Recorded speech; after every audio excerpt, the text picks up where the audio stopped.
how did you come to start the company? Were you inspired by Mark Zuckerberg and Facebook? Or was it something that you just thought, wow, that's happening over there, let's do something in Russia similar?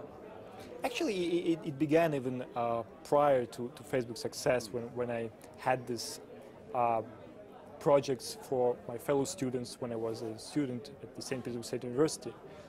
So I had these community projects. We had discussion boards, chats. We had a section where you could exchange materials for your examinations and things like that, the lessons, everything.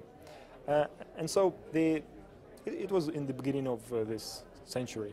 So it's like 10 years ago. So I started really early, and I built a community around it. But when I graduated the university at 2006, I realized that I'm not good at supporting projects for students because I'm no longer a student. So what I had to do, I had to create a project for graduates and for young professionals who graduated to this high-profile important universities like St. Petersburg State University, Moscow State Universities, and so on. And it turned out to be very successful because there was really a need for it.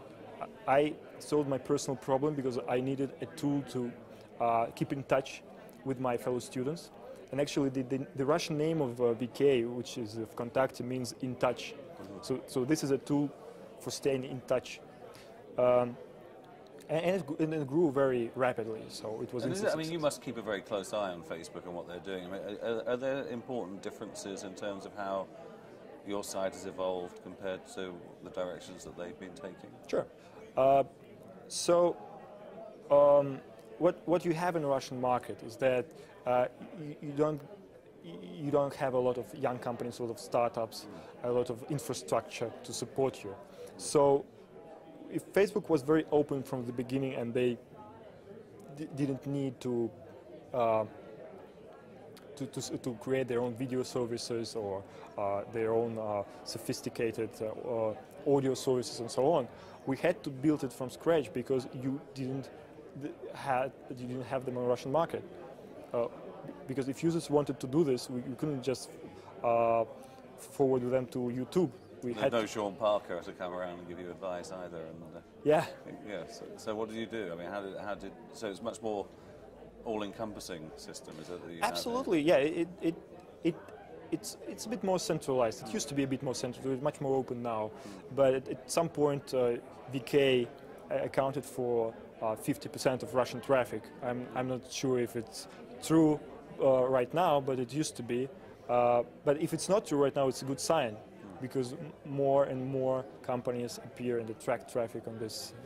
And I guess Facebook has evolved to have much more sharing of video, much more like the relationship with Spotify, where people are now sharing what music they're listening to, the news feeds and so forth. I mean, have you found that the experience that you're offering, the various services you're offering your Russian customers, I mean, has that changed dramatically over the last 2 or 3 years, or is it still pretty incremental?